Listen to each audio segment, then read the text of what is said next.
tous et bienvenue en ce premier dimanche du mois de mai. Nous sommes déjà en mai, incroyable. Merci Seigneur de ce qu'on peut se réunir tous ensemble. Je salue aussi tous ceux qui nous regardent en ligne. On vous attend, nous sommes là et nous espérons que vous allez vous joindre à nous bientôt, très très bientôt. Je vous invite tous pour démarrer ce culte de louer notre Seigneur avec une, on va dire, confession, profession de foi. Oui, je crois en toi. Levez-vous tous.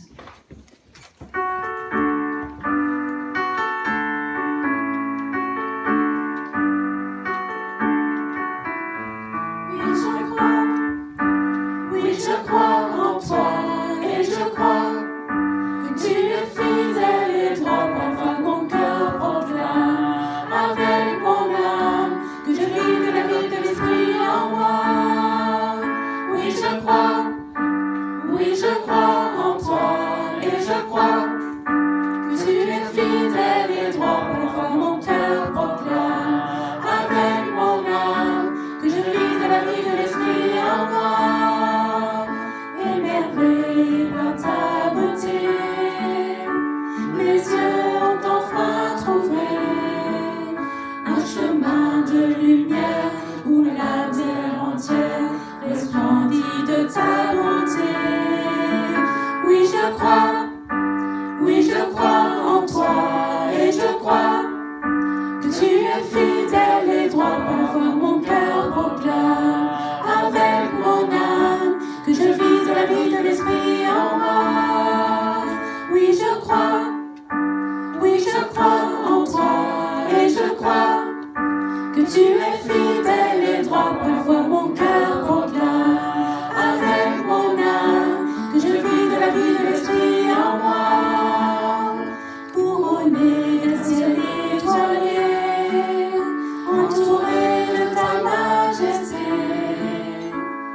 la création par ta rédemption reflète ta sainteté. Oui, je crois en toi et je crois que tu es fidèle et droit. Oui, je crois en toi et je crois que tu es fidèle et droit. Oui, je crois.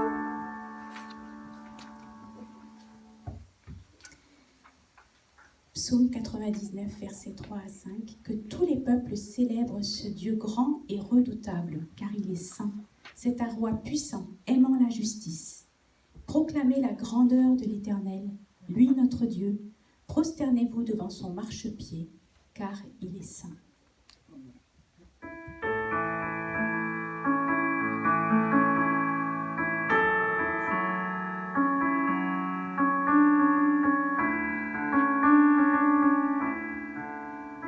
Le roi dans sa splendeur, vêtu de majesté, la terre se réjouit, la terre se réjouit. Il est paré d'éclat, la nuit essaie de fuir au son de sa voix, au son de sa voix. Oh Dieu, tu es grand, nous chantons, oh Dieu, tu es grand, et tous verront, oh Dieu, combien tu es grand. Car d'âge en âge, je dirai, les temps sont en sa main, commencement et fin, commencement et fin.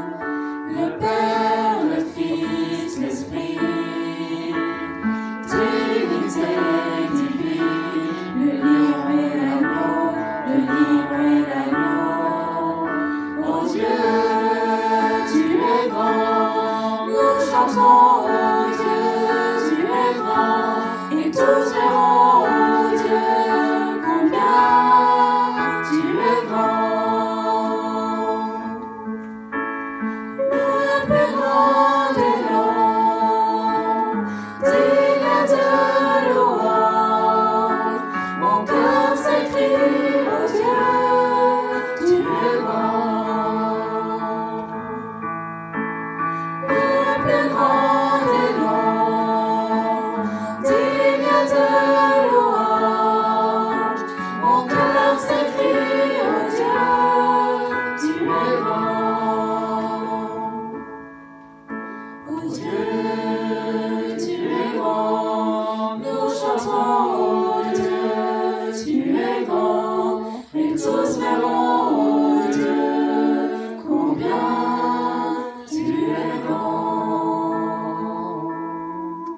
Oh Dieu, tu es grand, nous chantons, oh Dieu, tu es grand, et tous verront, oh Dieu, combien tu es grand.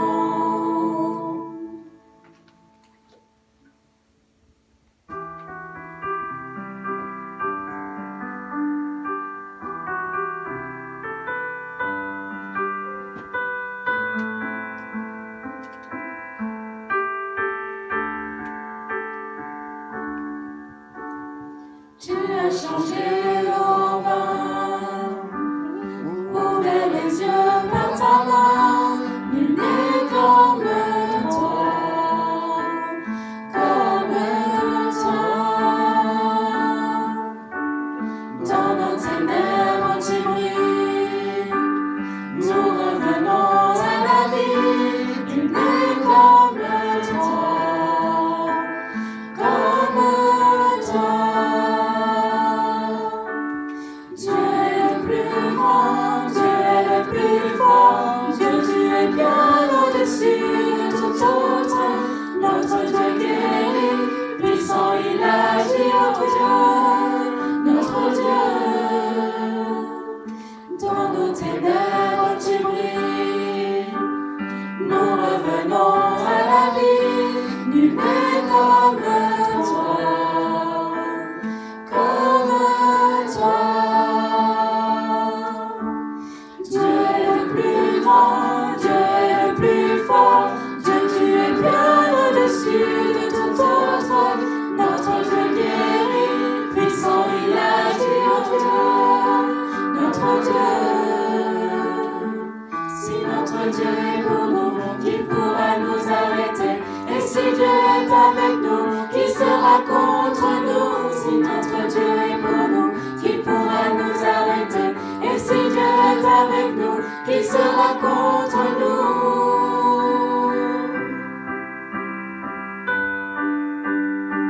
Qui sera contre nous?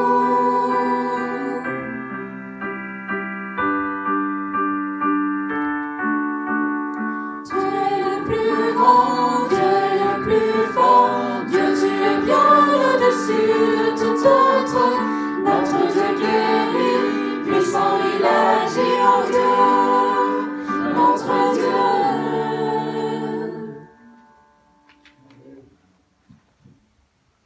Éphésiens 3, versets 17 à 19.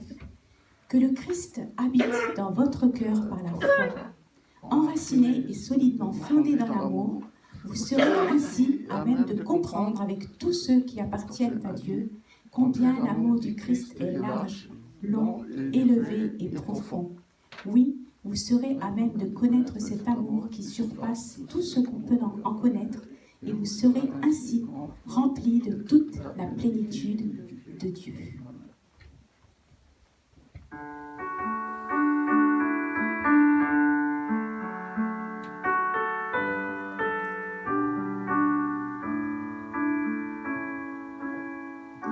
Tu étais là de la création, Fils unique du Dieu très haut.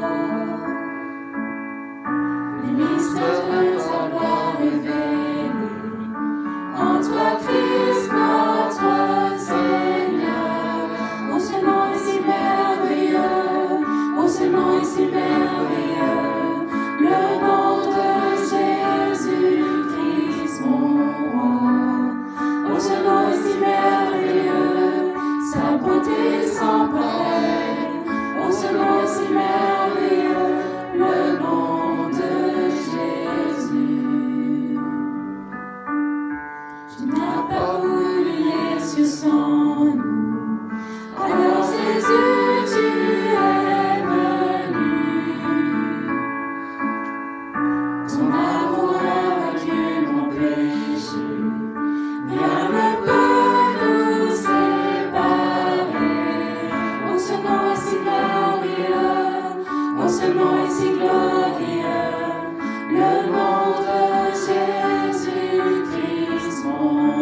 douceur, viens guérir nos cœurs, étouffés par l'amertume.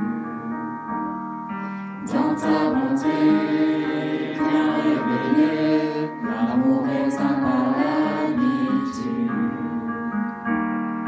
Par ton esprit, reconstruis un peuple debout pour la vie. Que nous soyons ensemble ainsi, pour que ton règne s'établisse, que tout soit comme tu es un, pour que le monde voie le chemin qui mène au Père. Dans nos pensées, viens déposer la passion de la vérité, et que ta grâce dans nos regards renforce les liens étiolés. Par ton amour, rassemble-nous pour hâter ton retour.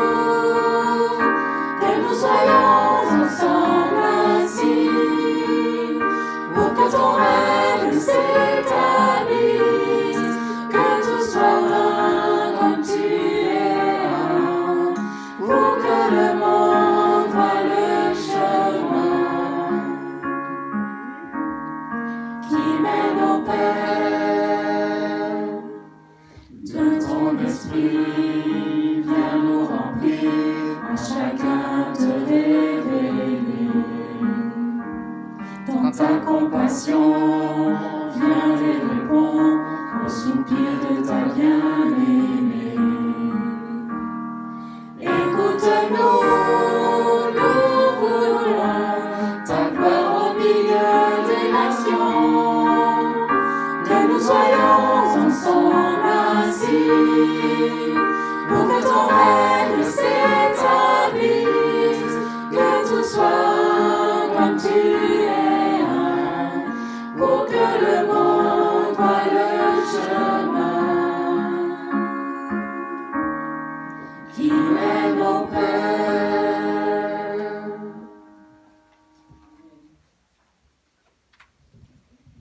Veuillez vous asseoir. Donc, je vous rappelle, comme d'habitude, la petite carte de connexion, non seulement pour avoir des informations, des nouvelles de l'Église, mais aussi pour nous laisser vos sujets de prière, vos remarques, vos suggestions. Voilà, c'est un moyen facile de communiquer avec vous aussi. Vous pouvez le laisser dans le panier des offrandes. Et pour ceux qui nous regardent en ligne, vous pouvez aussi télécharger et imprimer ou envoyer par mail cette carte de connexion remplie. Nous allons passer au moment des offrandes. Et je vous ai choisi le psaume 96, verset 8. Célébrez l'Éternel et son nom glorieux. Apportez vos offrandes. Entrez dans ses parvis. Et là, prosternez-vous. C'est un acte d'adoration que d'amener aussi une partie de ce que le Seigneur nous donne. Et je pense à ceux qui nous regardent en ligne. Vous pouvez aussi donner, continuer à faire vos dons par le site web de l'Église. Le Seigneur ne change pas, le Seigneur nous attend et nous sommes là pour l'honorer aussi avec nos dons. Nous allons chanter un chant et après cela, je demanderai à Béatrice, si tu veux bien, de prier pour les offrandes et de passer les paniers. Tu es Dieu au milieu de nos prières, Roi des cieux, souverain, sauveur et Maître. Ta présence dans nos vies fait la joie de notre cœur. Par le don de ton esprit, viens régner en nous, Seigneur.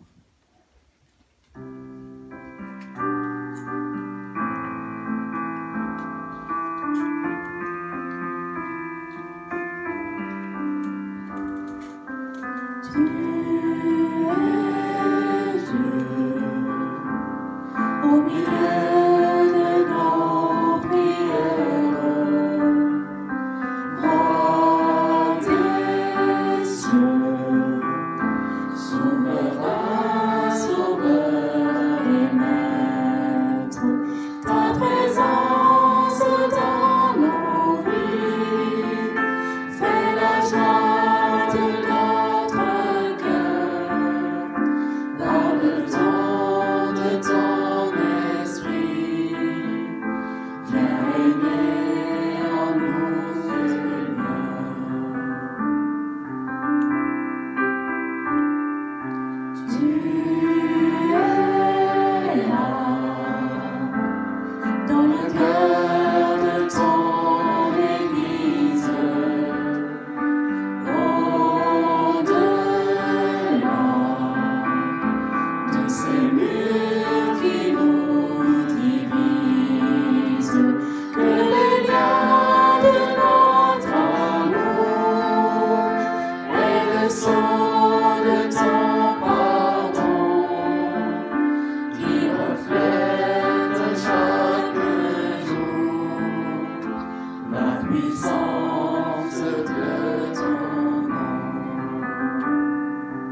Seigneur, merci, parce que c'est vrai que nous avons besoin de ton règne dans nos vies. Où irions-nous sans toi, Seigneur? Et même les disciples disaient que tu as les paroles de la vie. Quand tu leur demandais ce qu'ils choisiraient, Seigneur, eh bien, ils ont décidé de te suivre et nous voulons te suivre. Nous voulons vraiment, Seigneur, appeler ton règne sur nos vies, dans notre Église, sur notre France qui a besoin de toi. Et nous voulons vraiment que tu viennes régner. Merci de régner dans nos finances. Merci de régner dans nos besoins. Merci de régner, Seigneur, dans nos vies entières, afin que, Seigneur, ton règne s'établisse et que vraiment tu sois vu au travers de nos vies. C'est tout ce que nous désirons, Seigneur, que tu sois vu et reconnu. Seigneur, merci encore pour ces offrandes. Et nous voulons vraiment encore apporter, Seigneur, une part de ce que tu nous as donné. C'est toi qui pourvois pleinement. Et pour tous les besoins qui sont dans l'Église, Seigneur, je te prie cet après-midi de pourvoir afin que chacun puisse venir dans ta maison, apporter les prémices, apporter cette dîme qui te revient et vraiment qui va permettre aussi l'avancement de ton règne. Seigneur, je te remercie parce que tu es le pourvoyeur. Alors nous te remettons ces offrandes pour aujourd'hui et nous te remercions de bénir afin que chacun puisse apporter avec joie. Seigneur, nous te rendons grâce. Au nom de Jésus-Christ. Amen. Amen.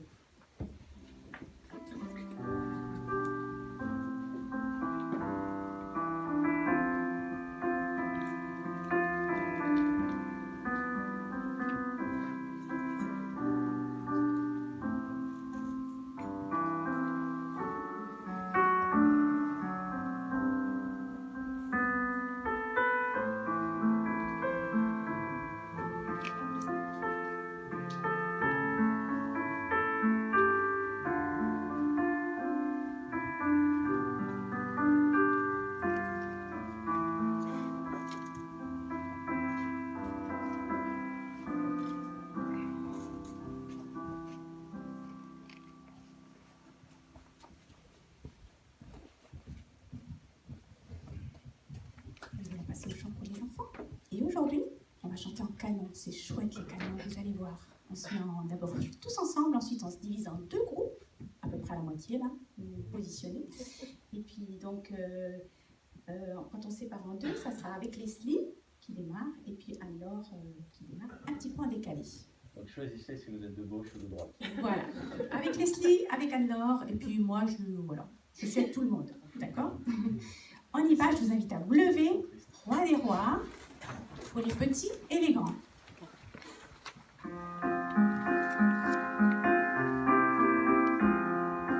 Roi des rois, Seigneur des seigneurs, gloire, alléluia. Roi des rois, Seigneur des seigneurs, gloire, alléluia. Jésus, prince de paix, gloire, alléluia. Jésus, prince de paix, gloire, alléluia. Avec Leslie, Roi des rois, Seigneur des seigneurs, gloire, alléluia. Roi des rois, Seigneur des seigneurs, gloire, alléluia. Roi des rois, Seigneur des seigneurs, gloire, alléluia. Roi des rois, Seigneur des seigneurs, gloire, alléluia. Jésus, prince de paix, gloire, alléluia. Jésus, prince de paix, gloire, alléluia. Jésus, prince de paix, gloire, alléluia. Jésus, prince de paix, gloire, alléluia. Bravo. je vais inviter les monitrices, donc des ados et des enfants à venir pour nous partager. D'abord peut-être les enfants, nous partager un petit peu ce que vous allez voir aujourd'hui. La leçon, c'est sur Moïse, ça continue. Et c'est les 10 commandements. Donc, ça vaut aussi pour les grands. Sachant que les 10 commandements sont là pour mieux vivre ensemble, pour aimer Dieu. Et voilà, c'est ce qu'on va voir et entretenir. Donc, c'est... Très bien, merci. Et pour les adolescents, on va se poser la question, où trouve-t-on la sagesse? Ah, ça c'est bien ça. C'est une très bonne question. Je me demande, moi, où est-ce qu'on trouve la sagesse. J'ai déjà la réponse, moi. Toi, tu sais. J'ai trouvé que c'était intéressant. C'est toujours intéressant d'entendre ce qu'ils étudient. Hein. Et on se dit, bon, en tout cas, Moïse, c'était pas un coup sur Moïse, c'était 1, 2, 3, 4, 5, je sais pas combien vous avez de leçons, mais voilà, au moins c'est incrémentiel et ils sont toujours en train d'apprendre. Comment ça se passe avec les préados? Alors moi j'entends des choses parfois, j'aimerais savoir comment ça se passe avec les préados. Alors, au niveau de ce qu'on fait Au niveau des besoins niveau de tout. Au niveau de tout. On est juste intéressé en tant qu'église. Voilà, en tout cas, je voudrais partager le fait qu'on a de la chance vraiment. Et on est béni d'avoir un groupe d'adolescents. En tout cas, fidèles. Et vraiment, c'est une grâce. Vraiment, parce qu'on a commencé, et je bénis le Seigneur, parce que malgré le Covid, eh bien, on voit que l'Église se développe. On avait un groupe, quand on était à Torcy, un seul groupe d'enfants. Et puis, nos enfants, ils grandissent, hein, merci Seigneur. Et nos petits sont devenus grands. Et voilà, c'est devenu des adolescents. Puis, on a d'autres petits qui nous ont rejoints. Et puis, vous voyez, l'écart, eh bien, se fait de plus en plus. Et on ne pouvait pas laisser les tout petits avec les grands. Donc, le Seigneur a permis qu'on ait 2 groupes au niveau des enfants. Et quand on est arrivé ici, voilà, on avait 2 salles. Parfait. Le Seigneur vraiment est merveilleux. On était à Torcy, on n'avait pas de salle. Et on se demandait comment on allait faire. On est arrivé ici, on avait 2 salles. Et du coup, on a pu ouvrir, parce que les ados étaient pas encore assez grandes pour aller au groupe des jeunes. Donc voilà, on a pu vraiment ouvrir ce groupe. Alors, on avait le personnel qu'il fallait. Et puis, petit à petit, voilà, les situations faisant, on commence à être un peu restreint au niveau des équipiers. Et je crois que le Seigneur vraiment nous a appris, nous apprend en tout cas à travailler en équipe. Et je me sens de plus en plus seule. Voilà, de pouvoir m'occuper de ces adolescentes. Et comme je disais à Nicolas, on ne peut pas revenir en arrière. On ne peut pas remettre les tout petits avec les grands pour qu'on ait des animatrices suffisamment, parce que le groupe des petits fonctionne très bien. On a suffisamment pour tourner toutes les 3-4 semaines. Et puis, au niveau des adolescents, ça commence à manquer. Et vraiment, je trouve qu'il faudrait qu'il faut absolument qu'on trouve quelqu'un, une personne ou 2, même 2, ce serait idéal, pour qu'on puisse prendre du repos et puis donner. Moi, je donne et je donnerai tant qu'il faudrait, pas parce que ma fille est dans le groupe, mais parce que c'est ce que le Seigneur a mis sur mon cœur. Et je sais que c'est mon appel, alors j'ai dit, Seigneur, je donnerai tout ce qu'il faut donner. Mais il y a des moments où je suis un peu fatiguée. Et en même temps, je me dis, c'est pas normal que ces jeunes filles, eh bien, elles entendent que moi. Parce que je suis sûre qu'il y a d'autres talents dans l'Église, d'autres personnes qui sont capables d'enseigner et d'apporter aussi ce que vous recevez dans votre cœur, dans la parole de Dieu, et bien de pouvoir le partager parce que ça les aide à grandir. Et je peux vous dire qu'elles grandissent. Elles sont en train de s'accrocher au Seigneur. Et vraiment, voilà, on ne peut pas faire autrement que de les nourrir. Et vraiment, je ne peux même pas envisager quoi que ce soit d'autre, si ce n'est que, eh bien, il y ait des personnes qui me rejoignent pour pouvoir continuer à les enseigner et à les voir grandir et bientôt se donner au Seigneur et passer par les eaux du baptême et prendre leur place aussi dans l'Église. Voilà. La dernière fois, qui est-ce qui enseignait les préados? La dernière fois, c'est Chloé. Alors Chloé, elle joue entre les deux, vous voyez. Elle jongle. Elle jongle entre les petits et puis elle nous donne un coup de main au niveau des grands. Anne-Laure fait la même chose aussi. Et voilà, je crois qu'au fur et à mesure, on se spécialise. Et puis elles sont, bon, ça va, elles sont étudiantes, elles n'ont pas encore trop de charges et tout, mais quand même, elles font la louange, elles font beaucoup. Et voilà, donc c'est intéressant qu'on puisse voilà, voir chacun rentrer dans son appel et accomplir ce que le Seigneur a met sur les cœurs. Et la fois d'avant, qui est-ce qui enseignait les ados? C'était peut-être moi, certainement. Non, c'était Anne-Laure. Anne-Laure, elle m'a soulagée. Anne-Laure, elle m'a dit, je te suis. D'accord. Anne-Laure, elle m'a pris, mais elle a soulagée, mais c'est vrai que j'ai fait 3 semaines avant. Ça fait 3 semaines de J'ai suite fait avant. 3 semaines de suite avant. Voilà. Oui, oui, donc c'est pas rien. Alors, vous voyez, moi j'ai tenu à ce qu'ils puissent parler et parler simplement de comment est la situation. On ne se rend pas compte, les choses se passent ici en salle, mais pas que.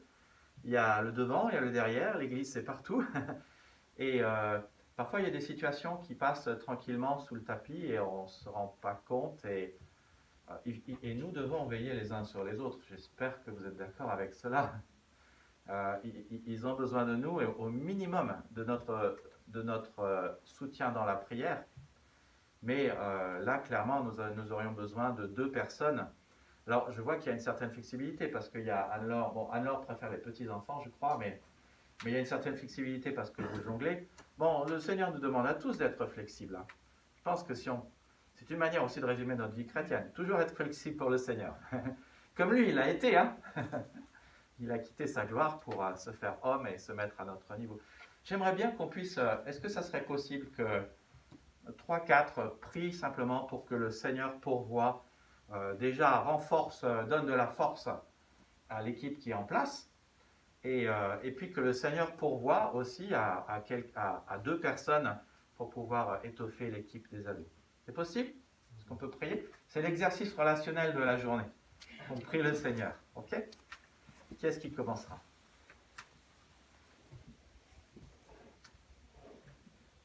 Seigneur, merci pour ta grâce, pour ton amour, pour tes bienfaits envers nous. Merci pour tous ces enfants que tu nous as donnés, ces ados. Nous sommes très contents, très fiers de les avoir parmi nous. Mais tu nous dis, Seigneur, même de ta parole, laissez venir à moi les petits-enfants, car le royaume des cieux vous ressemble. Nous savons que tu aimes les enfants, Seigneur. Tu veux aussi que ces petits-enfants, mais aussi ces grands-enfants grandissent dans la joie, dans la paix, dans l'amour, mais aussi dans la sécurité. Et tu es notre sécurité, tu es notre sauveur, notre maître, notre rédempteur. Tu veux du bien pour chacun de nous, mais aussi pour nos enfants. En cet instant béni, Seigneur, nous proclamons encore ta grandeur parmi nous, parce qu'il y a un travail qui se fait dans les cœurs des enfants, mais aussi des ados. Et nous voulons aussi continuer à prier pour eux. Nous te demandons aussi ta grâce, ta protection, mais aussi ta bienveillance, parce que tu es Dieu de compassion, mais de miséricorde. Tu es Dieu aussi qui veille sur nous. Merci encore pour tous ces moniteurs, monitrices qui sont là dimanche après dimanche pour les enseigner, pour les éduquer, pour les accompagner, pour aussi leur montrer l'amour que tu as manifesté envers eux à la croix, mon Dieu. Donne encore bénir tous ces monitrices, Seigneur.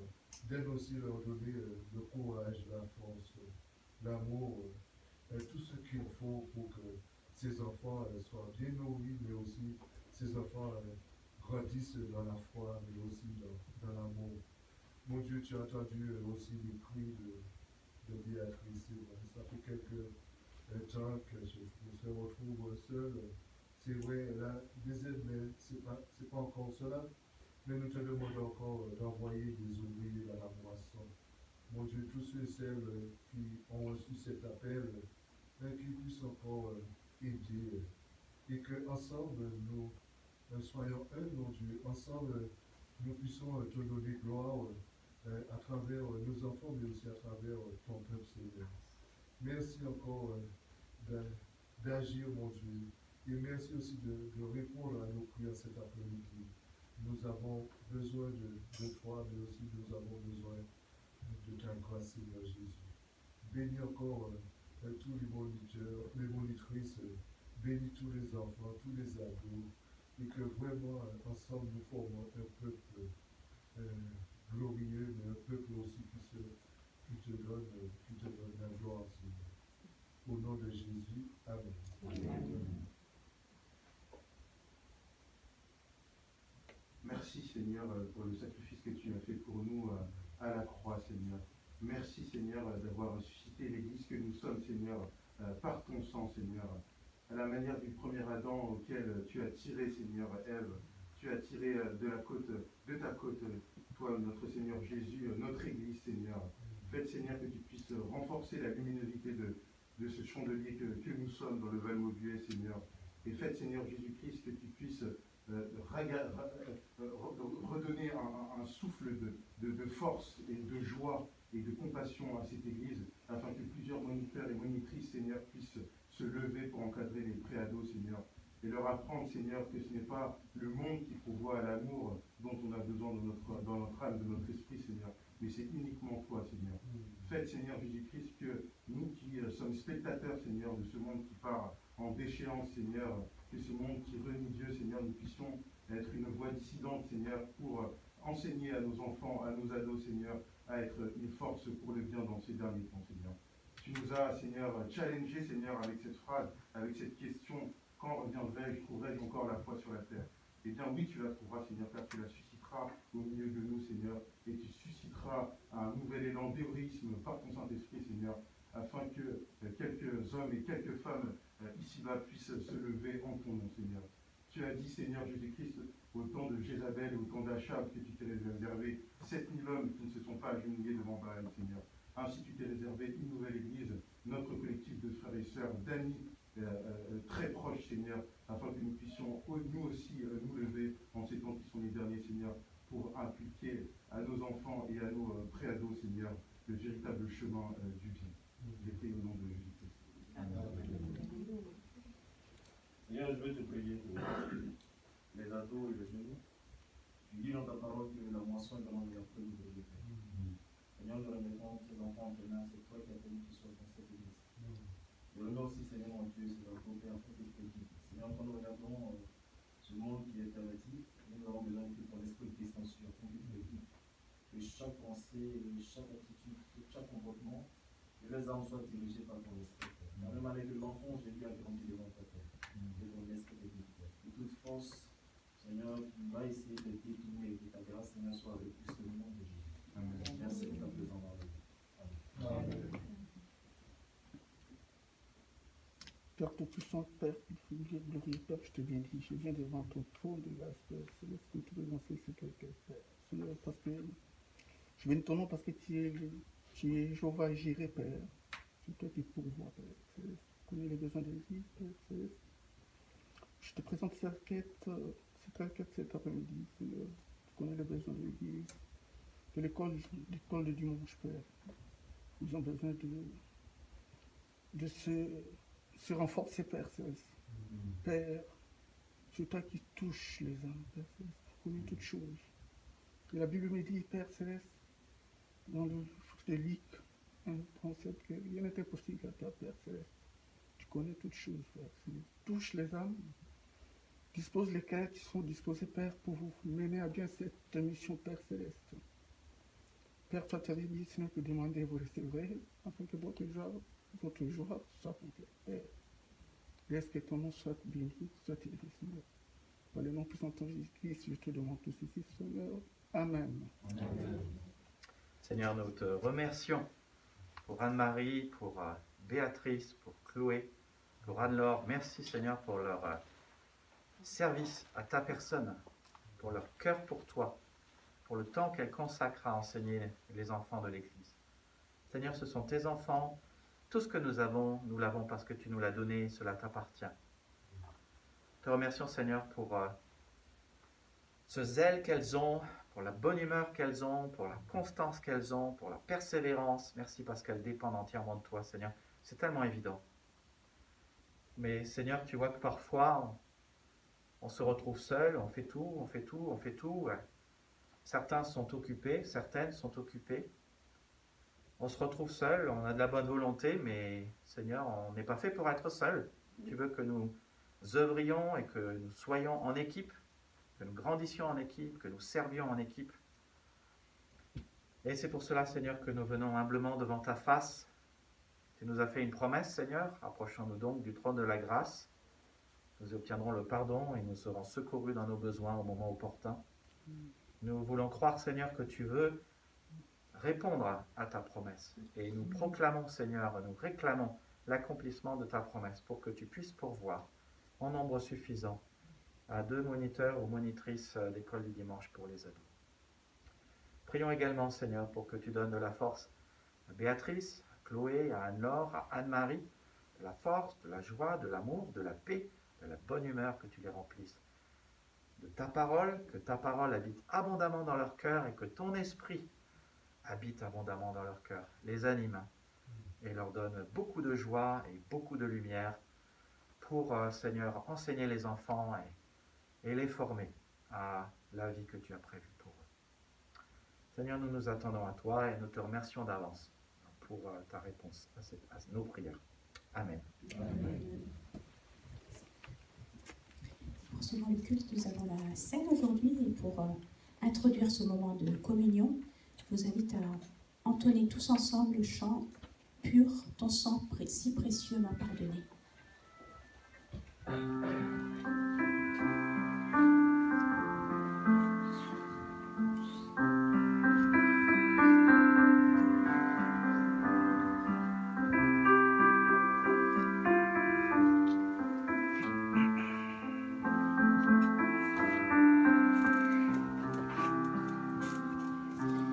Ton sang si précieux m'a pardonné, blanc, oui, plus blanc que la mer.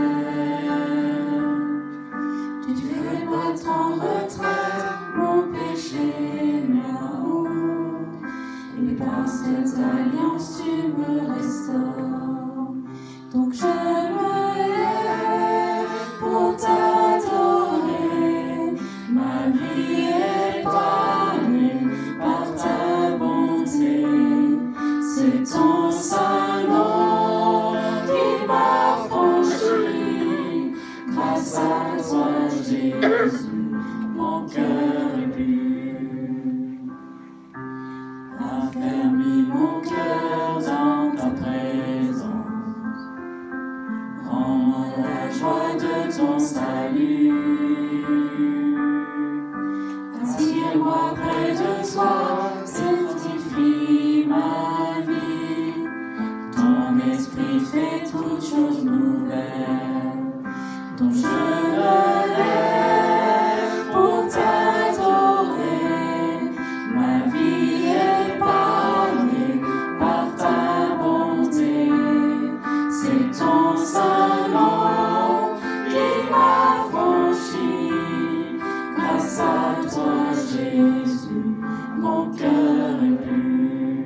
Donc je me lève pour t'adorer. Ma vie est épargnée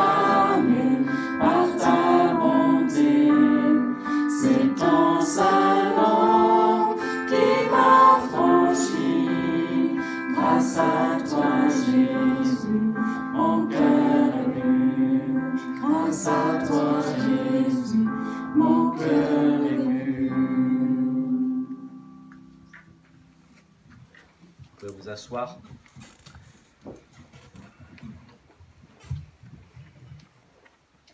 Seigneur Jésus, vous le savez, la dernière nuit qu'il a passée avec ses disciples, le dernier soir, ils étaient en haut dans la chambre haute et il a donné plusieurs choses extrêmement importantes à ses disciples pour qu'ils s'en souviennent et le mettre en pratique. C'est Jean chapitre 13, 14, 15, 16, 17. C'est justement ce soir-là qu'il a inauguré la scène. Alors les Juifs avaient l'habitude, le jour de Pâques, de manger un agneau, de manger du pain sans levain. Et dans ce repas de Pâques que Jésus a pris avec ses disciples, justement, il a pris le pain, il a pris le vin, et si je puis dire, il a réinterprété la Pâque juive, et il l'a transformée en Pâque du Christ, en Pâque chrétienne.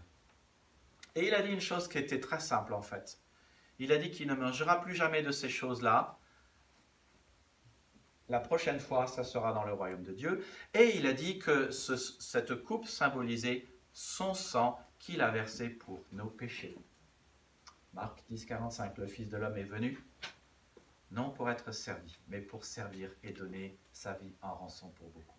Et donc, grâce au sang de Jésus, nous sommes libres de l'oppression, libres de la mort, libres de la peur, libres du diable, libres du péché et libres de la mort.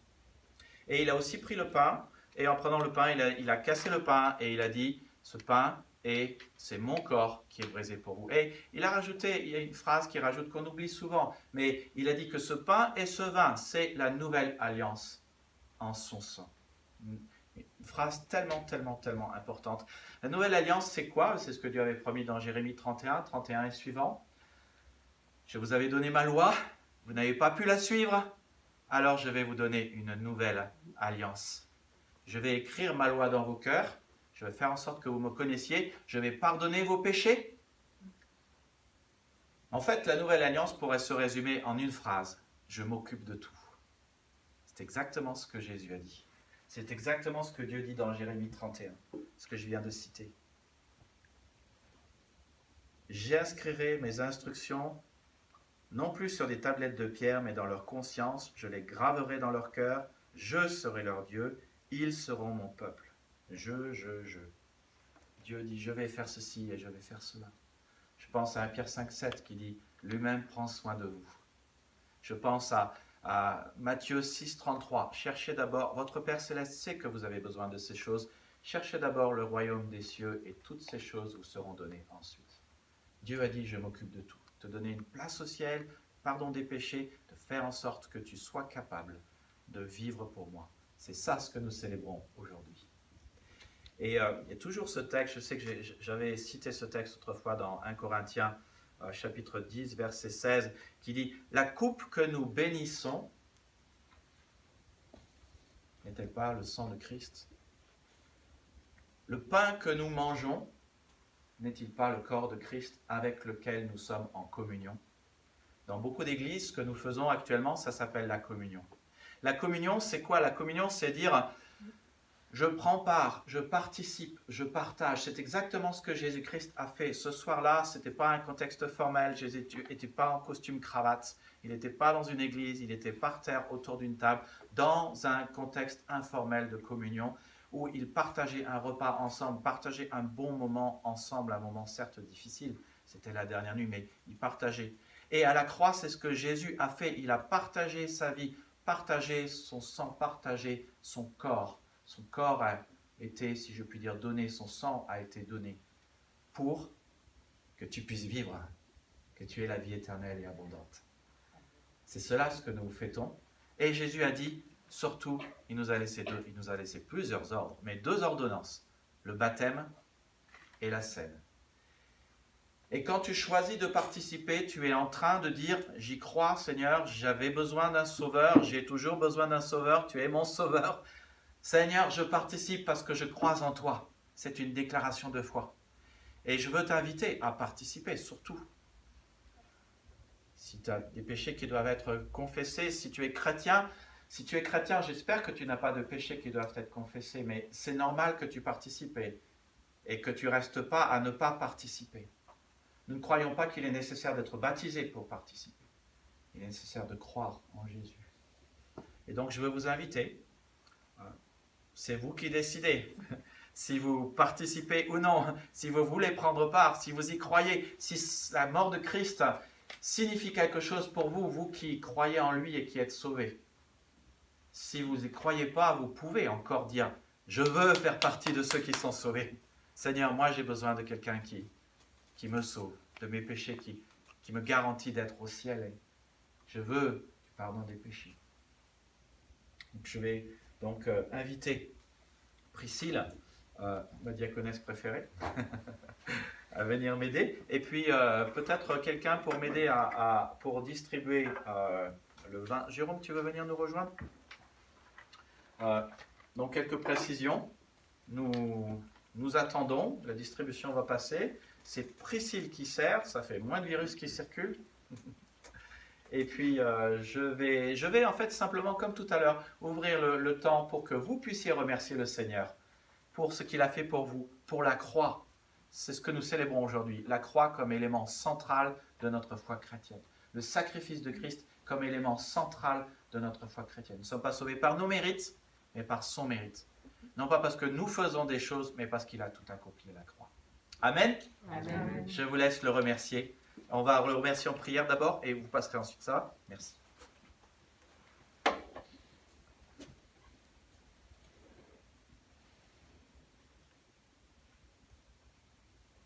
Seigneur, merci de ce que vraiment tu es venu, Seigneur, en tant qu'homme, de ce que tu as parcouru la terre et de ce que tu as accompli l'œuvre du Père et le plan merveilleux qui était prévu. Tu as été jusqu'au bout, Seigneur, et jusqu'à la mort. Tu as été jusqu'à la mort de la croix. Et nous voulons te remercier pour ton corps qui a été pendu au bois. Merci aussi pour ton sang qui a coulé. Qui fait qu'aujourd'hui, Seigneur, eh bien, tu as pris sur toi notre punition et Seigneur, nous sommes sauvés. Par grâce, nous sommes sauvés. Et nous voulons vraiment te remercier, Seigneur, pour ce sacrifice merveilleux.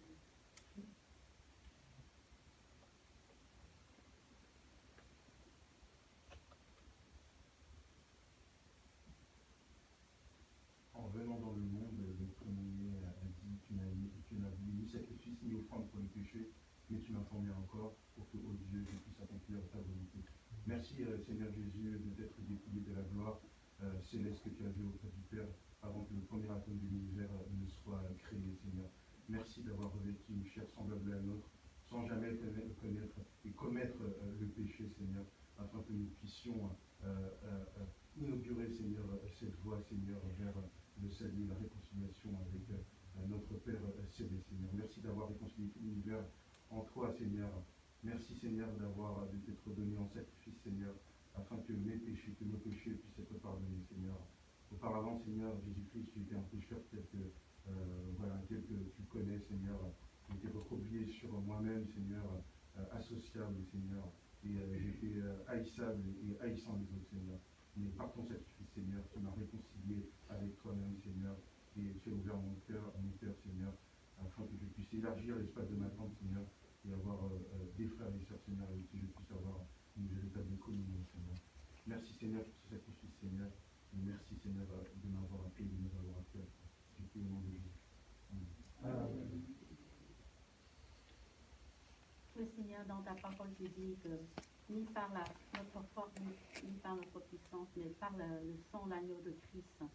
Et merci, Seigneur, d'avoir coulé ton sang sur la croix pour nous. Et aujourd'hui, que nous avons cette puissance de vivre à travers toi et d'être dignes de toi, Seigneur, que tu nous renouvelles, nous fortifies, Seigneur. Et merci, Seigneur, infiniment pour ce que tu as accompli sur la croix, pour ton amour inconditionnel et un amour infiniment grand. Gloire à ton nom, Seigneur Jésus-Christ. Amen. Amen. Seigneur, merci pour la croix. Merci pour cette croix qui nous a réconciliés avec toi.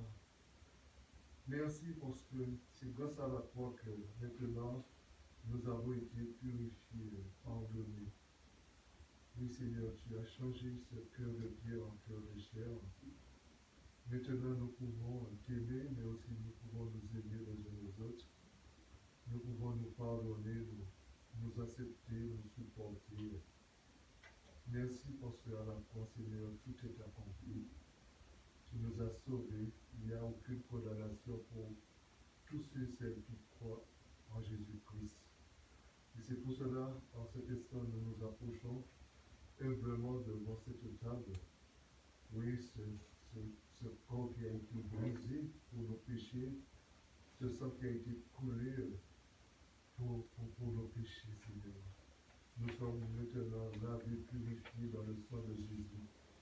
Merci encore pour la croix. Merci aussi pour ce privilège que nous avons de nous approcher de cette table, Seigneur. Merci parce que maintenant nous sommes en communion avec toi, mais en communion les uns avec les autres. Et tout cela, c'est grâce au sacrifice de Jésus. Merci beaucoup. Amen. Amen. Merci Jésus que tu es mon Dieu. Merci Jésus pour la croix. Merci, merci, merci pour ton amour infini. Merci, merci, merci Seigneur, sans toi qui sommes-nous. Merci, merci, merci, merci pour tout ce que tu nous fais. Merci pour tout ce que tu fais dans ma vie. Merci, merci, merci que tu es mon Dieu, tu es mon Seigneur. Infiniment merci. Amen. Amen. Seigneur, je veux te remercier pour ce moment de scène. Merci Seigneur parce que c'est à cause de mes péchés, Seigneur, que tu as souffert. C'est pour moi que tu as été jusqu'à la croix, Seigneur. Et en cet instant, Seigneur, je suis très reconnaissant pour tout ce que, mon Dieu, tu fais dans ma vie. Et c'est pour cela que je te demande encore, Seigneur, de permettre encore que je sois très reconnaissant chaque jour pour tout ce que tu fais pour moi. Que ce moment de scène soit béni, que ce moment de scène soit pour la gloire de chacun de nous. Sois béni, soit exalté au nom de Jésus.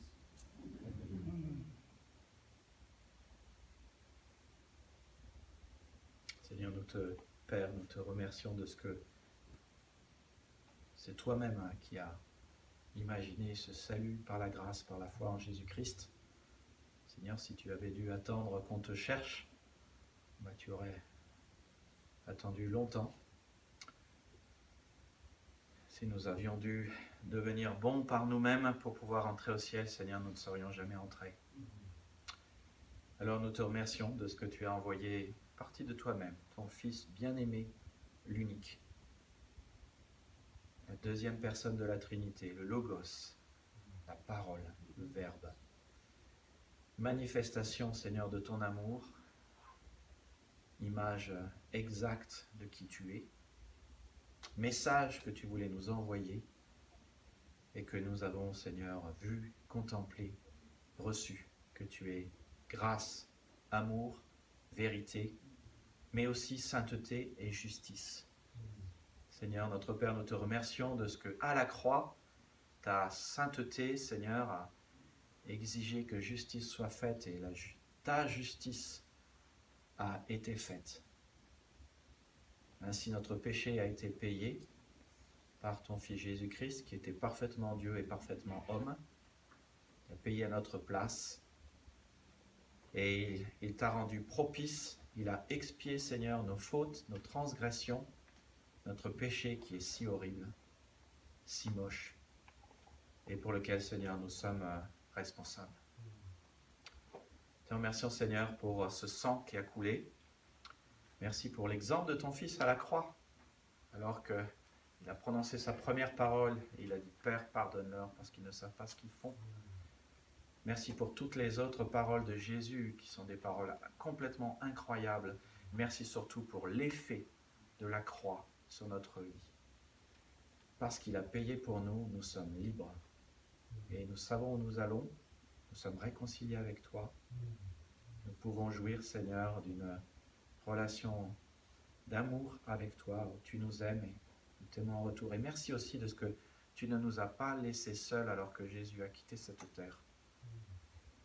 Lui qui était déjà notre consolateur et notre aide, tu nous as donné, Seigneur, une autre aide, un autre consolateur du même type, ton esprit.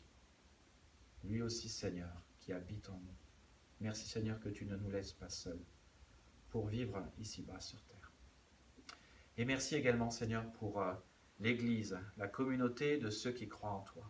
Merci pour les frères et sœurs ici, et pour ceux qui sont encore à venir et qui vont nous rejoindre, parce que ton évangile est une puissance qui touche les cœurs et qui convertit les gens. Seigneur, sois glorifié et sois glorifié par tout ce culte que nous te rendons. Seigneur, nous ne le rendons pas pour avoir tes faveurs. Nous le donnons parce que nous avons déjà tes faveurs et nous voulons te dire merci pour la croix. Amen. Amen.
Je rappelle ce que dit Paul dans 1 Corinthiens chapitre 10, verset 16, que ce que nous prenons maintenant est un acte, c'est de la communion.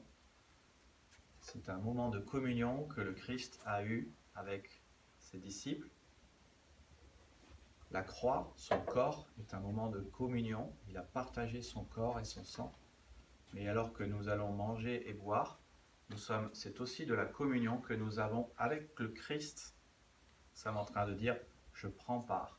Oui, Seigneur, j'avais besoin d'un sauveur, j'avais besoin de ton sang, j'avais besoin d'être pardonné. Nous sommes en train de dire, je participe.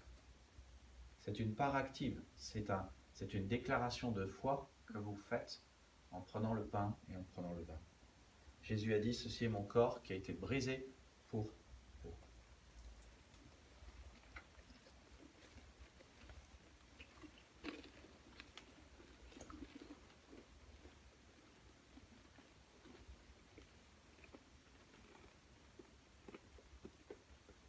Il a dit, ceci est le symbole de mon sang, la coupe de la nouvelle alliance. Buvons.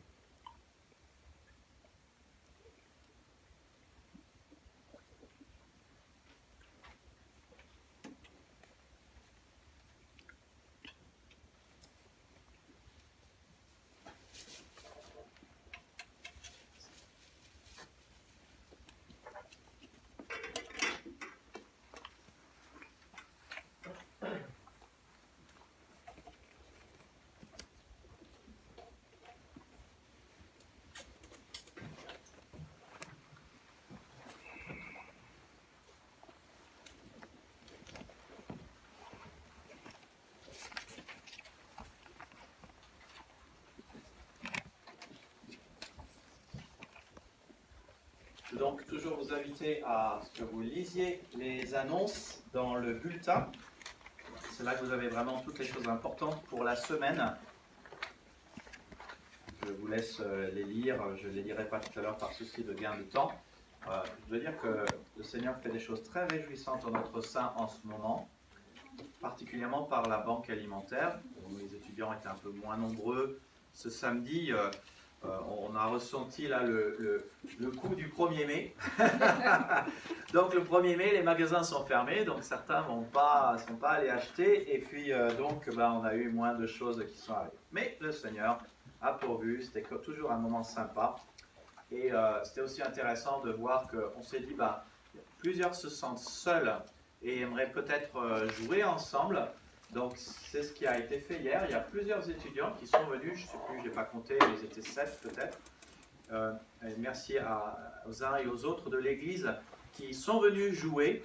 Et franchement, je veux dire, avec ces temps pas marrants du Covid, je pense que jouer ensemble, c'est un bon antidote contre la grisaille ou les grises mines ou le moral qu'on n'a pas toujours.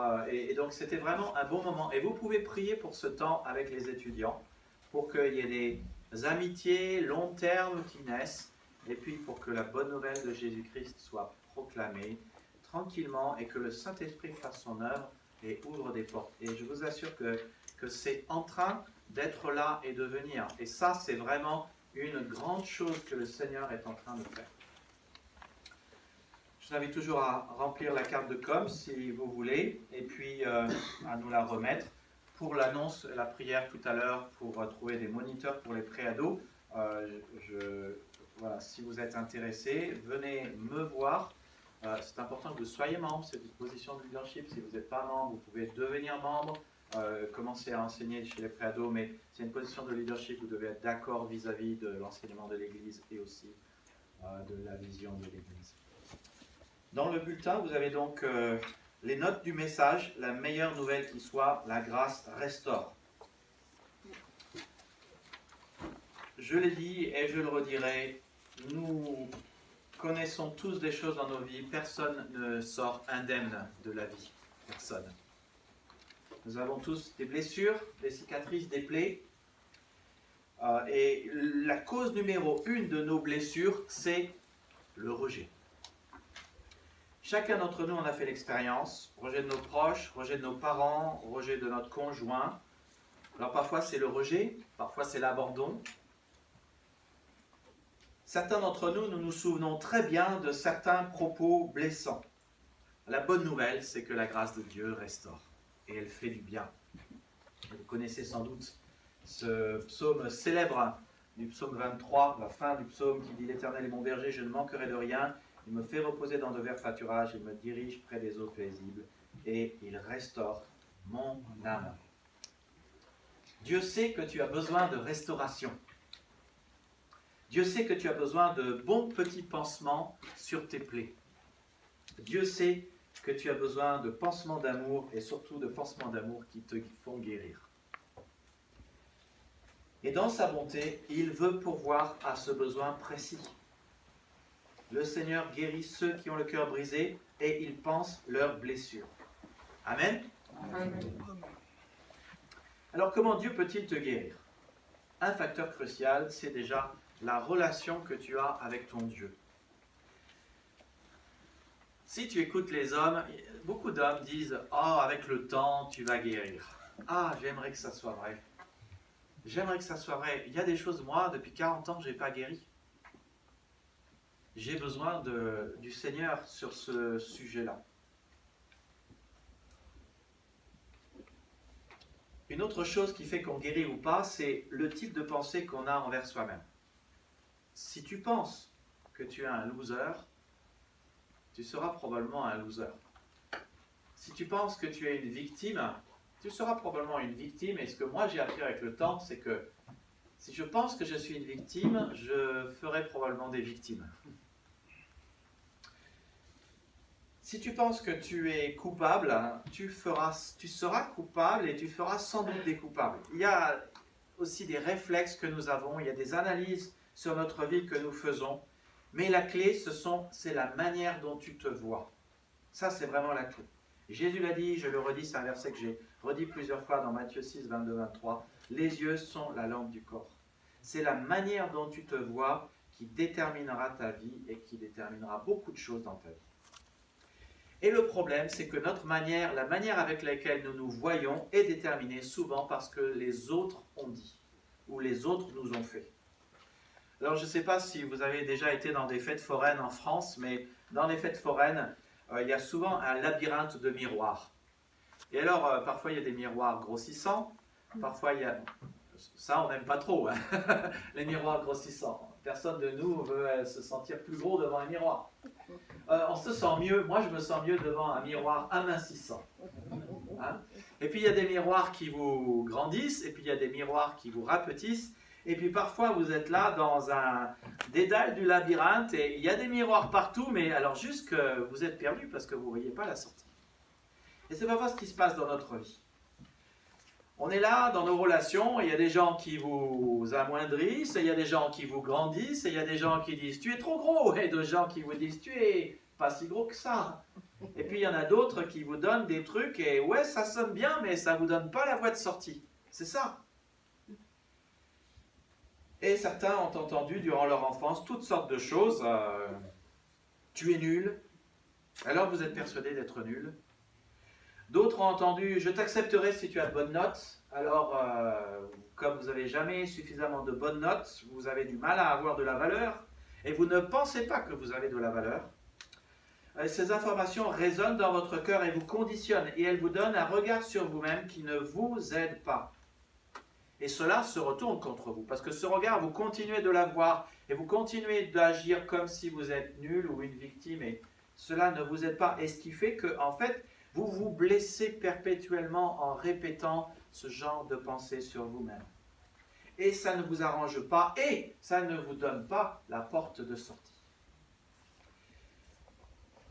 Et c'est pour ça qu'aujourd'hui, je vous propose d'écouter 5 vérités de base que Dieu a à nous dire et qui vous retaperont.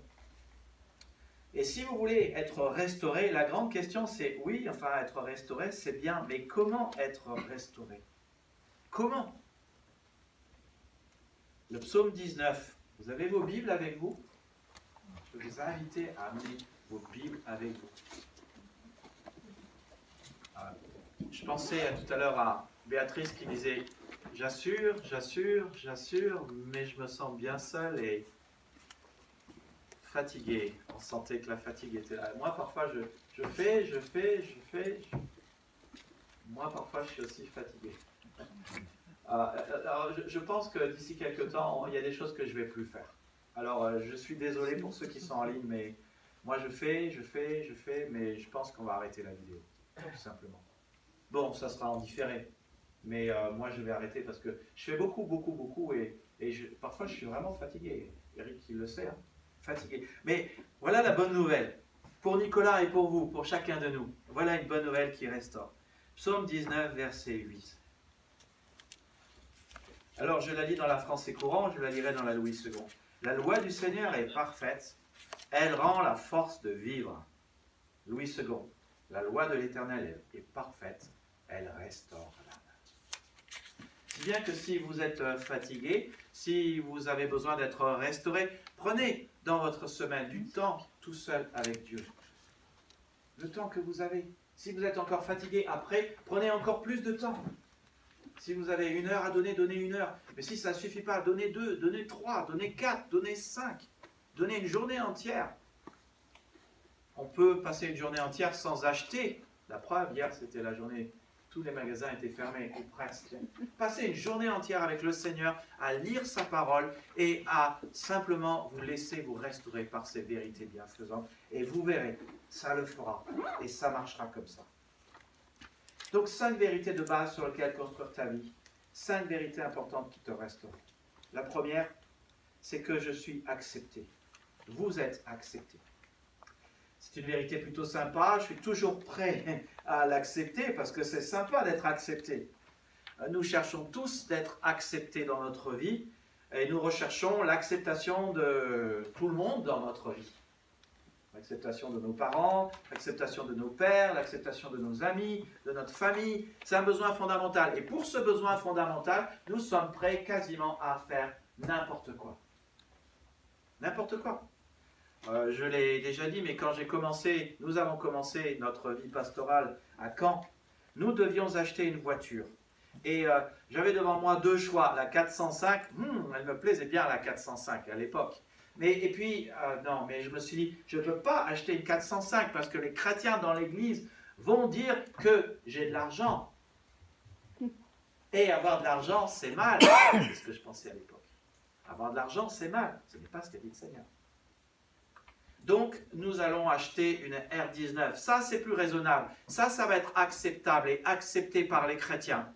Et au moins, ils ne vont pas me descendre si j'achète une R19.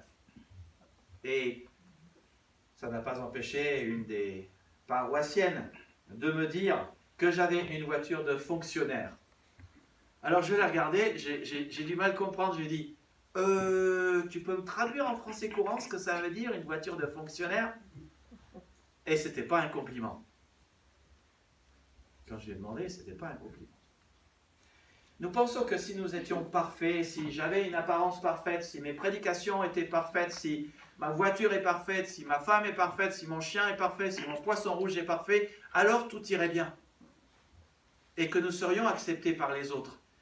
Mais la vérité, c'est que Jésus-Christ était parfait et il a complètement été rejeté par les gens. Le problème, c'est pas que nous soyons parfaits pour être acceptés par les gens. Le problème, c'est que quand les gens regardent les autres, ils s'attendent à de la perfection et ils ont de l'imperfection. Alors, en retour, ils se mettent à rejeter les autres. Et oui, et ça c'est vrai, et c'est la réalité. Pour les hommes, ce que tu fais ne suffira jamais. Et si tu essayes d'en faire plus, tu vas t'épuiser à la tâche. Tu as besoin d'être accepté. Alors, et c'est important, sache que Jésus veut répondre à ce besoin. Jean 6, 37. Je ne rejetterai jamais, a dit Jésus, celui qui vient à moi. Jésus n'a pas dit je t'accepterai si tu n'as pas de problème. Jésus n'a pas dit je t'accepterai si tu n'as pas de péché. Je t'accepterai si tu obéis aux 10 commandements. Je t'accepterai si tu m'aimes suffisamment. Je t'accepterai quand tu seras suffisamment bon. Je t'accepterai quand tu auras des bonnes notes. Non, il n'y a pas de condition. Jésus a dit, si tu viens à moi, je t'accepte. Et c'est pour cela, et je le rappelle, que dans notre église, tout le monde est le bienvenu. Alors, récemment, j'ai eu de nouveau cette discussion avec une chère sœur et j'ai dû réexpliquer ce que ça veut dire. Ça ne veut pas dire qu'on est d'accord avec tout ce que la personne fait. C'est pas parce que dans le ciel, dans Apocalypse 21, il est dit que les débauchés, les adultères, les immoraux n'auront pas leur place, que nous n'acceptons pas tout le monde dans l'église. Nous acceptons tout le monde dans l'église parce que nous croyons que tout le monde doit être au contact de la bonne nouvelle et de Jésus pour aller mieux. Et c'est pour ça que tout le monde est accepté. Même si vous avez fait de gros péchés, oui. Que tous ceux qui n'ont jamais fait de gros péchés lèvent la main. Eh oui, aucune main se lève. Moi le premier. Même si vous vous sentez nul, oui, Jésus vous accepte. La plupart d'entre nous, nous ne sommes, et en fait, aucun de nous n'est né chrétien.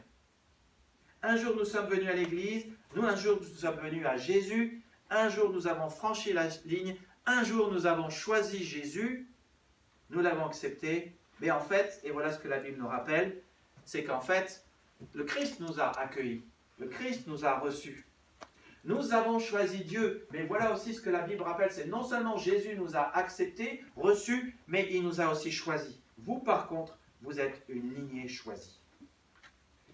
Alors, moi, quand j'étais à l'école primaire, je me souviens, moi j'étais dans une école d'un quartier populaire, voire chaud, de Limoges, qui s'appelait le Sablard. Maman était professeure au collège à côté, j'étais dans l'école primaire ici, et alors régulièrement, les garçons de la cour se tapaient une partie de foot. Alors il y avait 2 capitaines, il y avait le premier capitaine qui se mettait là, le deuxième capitaine qui se mettait là, et puis chacun choisissait un des élèves qui se tournait autour. Et moi, j'étais toujours le dernier. Pourquoi? Parce que le foot, c'est pas mon truc. Je suis meilleur en basket, je suis meilleur en volley, je suis meilleur en ping-pong, mais le foot, c'est pas mon truc. Je sais pas pourquoi, c'est comme ça. C'était toujours désagréable de voir que, il y en avait un qui disait, bon bah Nicolas, je te prends, mais c'est bien parce qu'il faut que je prenne le dernier qui reste là. Voilà.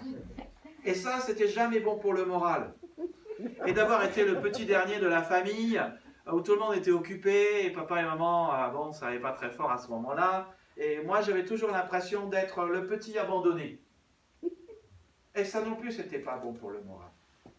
Mais voilà ce qui est bon pour le moral. J'ai été choisi par Dieu.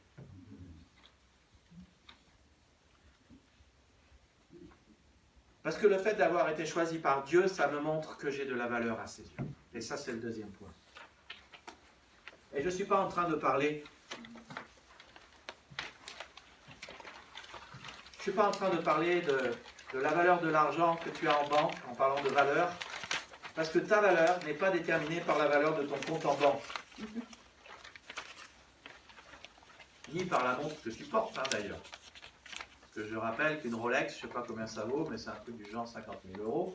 Mais une Rolex, c'est toujours autant à l'heure qu'une montre même que la Blanche-Porte t'offre. Hein. Elles fonctionnent toutes les deux. Hein. Mais c'est pas parce que j'ai une Rolex que j'ai de la valeur, ou une montre de Blanche-Porte que j'ai de la valeur. Moi, j'ai pas de montre, et alors ça va très bien. La vie d'un homme ne dépend pas des biens qu'il possède. Rappelle Jésus. Et merci Jésus de nous rappeler cela. Tu as de la valeur parce que Dieu te voit comme tel. Et David lui-même dit « Je suis une créature merveilleuse ». C'est le psaume 139, verset 14. Dieu a un regard sur toi très différent de celui que tu as. Et c'est un regard favorable, c'est un regard merveilleux, positif, bienfaisant et un regard de grâce. Et je ne sais pas si, quand tu te vois, est-ce que tu as un regard favorable sur toi-même? Ou est-ce que tu es tout le temps en train de te dire « j'en ai pas fait assez » Est-ce que tu as un regard positif? Ou est-ce que tu es en train de dire « tu es négatif vis-à-vis de ton sujet » Est-ce que tu as un regard bienfaisant? Est-ce que quand tu te regardes, tu te fais du bien? Pourquoi te faire du mal puisque Dieu a un regard bienfaisant sur toi? Est-ce que tu as un regard de grâce? Ok, il y a peut-être plein de choses que tu ne mérites pas, mais Dieu te les accorde, donc tu peux les prendre. Deux choses déterminent la valeur d'un objet. La première, c'est l'identité du propriétaire. Supposons que tu as exactement la même moto que Johnny Hallyday avait. Quelle moto vaudrait le plus? La tienne ou la sienne? Il en est de même pour toi. 1 Jean 4,4 dit « Vous appartenez à Dieu ». 1 Corinthiens 6,19 « Vous ne vous appartenez pas à vous-même ». Le jour où nous sommes venus à Christ, nous l'avons accepté comme sauveur et nous sommes nés dans une nouvelle famille. Et donc Dieu est notre Père et nous appartenons à notre Père. Nous lui appartenons. Tout le monde a été créé par Dieu, mais tout le monde ne lui appartient pas. C'est seulement ceux qui croient en Jésus qui appartiennent à Dieu. Deuxième facteur déterminant, c'est la valeur d'une chose qu'elle a sur le marché. Si vous voulez connaître la valeur d'une chose, c'est le prix qu'elle a sur le marché. On a acheté notre Scénic il y a je ne sais plus combien d'années, on commence à avoir une vieille bagnole. À l'époque, on l'a acheté 9 000 €. Si aujourd'hui, elle a 210 000 km, 14 ans, quelqu'un veut l'acheter? Personne ne veut l'acheter. Si je la mets sur le marché, supposons que je la mette sur le bon coin à 12 000 €, je sais que j'aurai 0 coup de téléphone. C'est sûr. C'est même pas la peine d'essayer de la mettre, ça serait du temps perdu.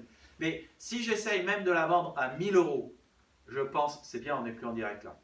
Il n'y a plus de, je ne sais pas ce qui se passe, mais même si je la mettais à 1 000 €, je vous assure, il y a des gens qui négocient dans la région. J'aurai 15 coups de téléphone et il me dit je te l'achète pour 50 €. Quel est le prix réel de ma voiture? Le prix du marché. Le prix qu'une seule personne est prête à l'acheter. Et c'est exactement ça avec toi. Ta valeur dépend du prix du marché. Le prix qu'une seule personne était prête à mettre. Et ça, c'est Jésus-Christ. Dieu vous a acheté très cher pour vous rendre libre. 1 Corinthiens 6, 20. Et ce n'est pas par des choses périssables, argent ou or, que vous avez été rachetés de la vaine manière de vivre héritée de vos pères, mais par le sang précieux du Christ. Comme d'un agneau sans défaut et sans tache. Et là, la parole de Dieu nous rappelle que l'argent et l'or périssent. L'inflation est plus haute que les pourcentages d'intérêt sur le livret A. L'argent et l'or, ça périt. Mais le sang de Jésus-Christ est beaucoup plus précieux que l'argent et l'or. Et il a été versé pour toi à la croix. Et si jamais il est arrivé que tu sois en panne d'estime de toi, en panne de valeur, regarde au prix qu'il a désiré mettre pour te libérer. Le sang de Christ à la croix est la preuve de ta valeur. Et Jésus crucifié, bras ouverts, c'est comme s'il te disait, tu as de la valeur à mes yeux, une valeur infinie. Regarde combien je t'aime. Alors lorsque les gens vous disent que vous n'avez pas de valeur, que vous êtes nul, Jésus à la croix dit non, tu n'es pas nul et tu n'as pas de valeur. Tu as de la valeur. Tu as du prix à mes yeux. Tu comptes pour moi. Il faut cliquer un peu plus vite là, sur la vidéo. Tu as du prix pour moi et tu comptes beaucoup pour moi. Donc vous avez de la valeur, vous êtes accepté. Et la troisième vérité qui met du baume au cœur, c'est que vous êtes aimé. Et je ne me lasserai pas de le dire, et je le redirai toujours, parce que c'est l'essence même de la bonne nouvelle de Jésus-Christ. Il y a plus de textes qui parlent de l'amour de Dieu pour toi dans la Bible qu'aucun autre texte, qu'un autre livre. Tu as du prix à mes yeux, tu comptes beaucoup pour moi, et je t'aime. C'est la vérité la plus claire de toute la Bible. Dieu vous aime. Et c'est celle qui fait le plus de bien, qui est la plus dite dans la Bible. Tu es aimé grandement, inconditionnellement, vivement, inébranlablement et éternellement. Et vous connaissez ce verset, je l'ai cité souvent. Même si les collines venaient à s'ébranler, même si les montagnes venaient à changer de place, l'amour que j'ai pour toi ne changera jamais. L'engagement que je prends d'assurer ton bonheur restera inébranlable. C'est moi, le Seigneur, qui te le dit, moi qui te garde ma tendresse. L'amour de Dieu vous dit, oui, tu as beaucoup de valeur, tu as du prix à mes yeux, tu comptes pour moi, je t'aime. Et c'est important que nous remettions toujours l'amour de Dieu au centre de tout. J'apprécie que peut-être certains d'entre vous, vous avez lu le courriel que j'ai envoyé. Est-ce qu'il y a des sujets de prière qui vous ont frappé cette semaine? Hein? Plus fort, pardon? Les décès. Ok. Il y a des décès. Angie vient de perdre son papa, vous pouvez aussi prier pour elle, c'est extrêmement douloureux. Oui. Cette semaine, mardi matin, la présidente du culte israélite m'a appelé me demandant si je viendrais à une célébration œcuménique avec tous les maires de la région et tous les responsables religieux de la région. Ah ben j'ai dit oui tout de suite. J'avais tout à fait le sentiment que le Seigneur nous appelait à ça. Et m'appelait à cela. Et c'était pour manifester contre l'assassinat de cet agent administratif du commissariat de Rambouillet. Et pour manifester contre Sarah Halimi. Allez voir sur Wikipédia, tapez Sarah Halimi. H-A-L-I-M-I. Comment elle a été assassinée pendant 20 à 30 minutes. Et comment l'État français, la justice française vient de décider d'un non-lieu vis-à-vis de cette personne qui a tué Sarah Halimi. Et moi je me suis dit, oui, il faut se lever. Oui, il faut parler. Mes amis, quand les bonnes personnes ne se lèvent pas pour faire les bonnes choses, le mal continue à progresser. Et c'est ça le problème parfois. Parfois, la difficulté est là, le mal est là, et nous ne faisons rien. Nous disons, oh, encore un drame. Et nous passons notre route. Alors que la drogue monte, alors que les problèmes psychologiques montent, alors que les gens sont dans la dépression, qu'ils ont des bouffées de délire et qui se mettent à faire n'importe quoi et tuent n'importe qui et la personne ne serait pas jugée. Et nous, en tant que chrétiens, nous devons nous lever. Nous devons nous lever. Bon, je rappelle quand même que dans l'alliance avec Noé, Dieu a dit que si quelqu'un tuait quelqu'un, Dieu demanderait des comptes à cette personne. Et je peux vous dire, il vaut mieux pas se trouver face à Dieu pour lui rendre des comptes sur ce sujet-là.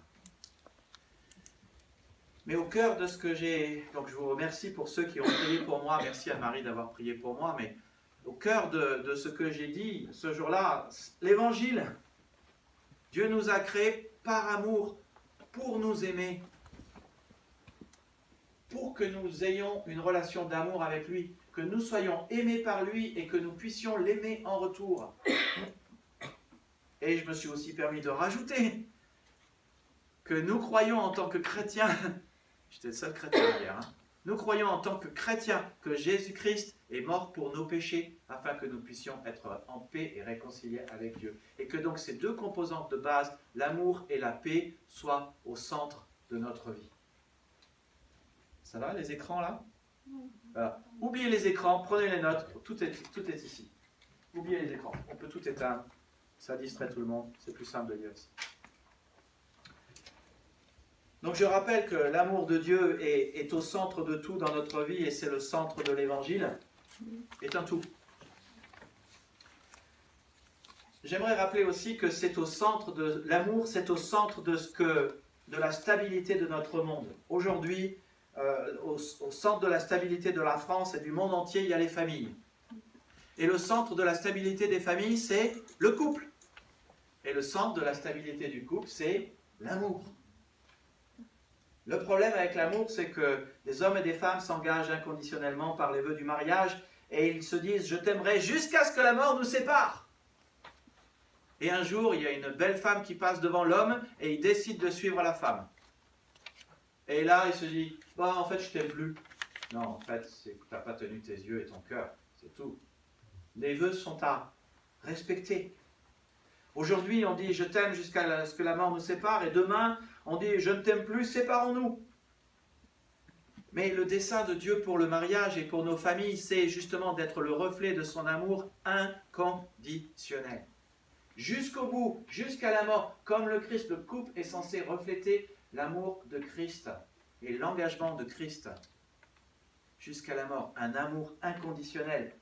Et quand nous expérimentons l'amour inconditionnel de Dieu au sein de notre cœur et que nous vivons cet amour inconditionnel envers notre épouse dans un engagement qui s'appelle le mariage, nous reflétons la lumière de l'amour inconditionnel de Dieu sur les autres.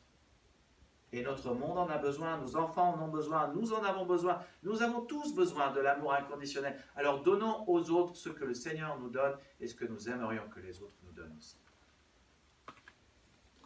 Comme Dieu l'a dit dans ce passage d'Ésaïe 54, 10, il a bien dit, même si les collines venaient à s'ébranler, même si les montagnes venaient à changer de place, et on pourrait continuer, même si les restaurants sont fermés, même si on ne peut plus aller au cinéma, même si la vie est difficile, même si peut-être on va vivre toute notre vie avec le Covid, même si papa et maman meurent, mon amour sera là pour toi, Seigneur. Ce ne sera pas facile, il y aura des pleurs peut-être. Mais l'amour de Dieu n'est pas fondé sur des objectifs atteints, sur des chiffres d'affaires que nous avons faits, ni sur ton travail, ni sur ta beauté physique, ni sur... L'amour de Dieu est fondé sur juste Dieu, son caractère. Il est amour. Et en tant qu'humains, nous essayons de vivre un amour inconditionnel, mais nous devons confesser que souvent nous disons « Je t'aime si tu es gentil avec moi. Je t'aime si tu pourvois mes besoins. Je t'aime si tu me visites.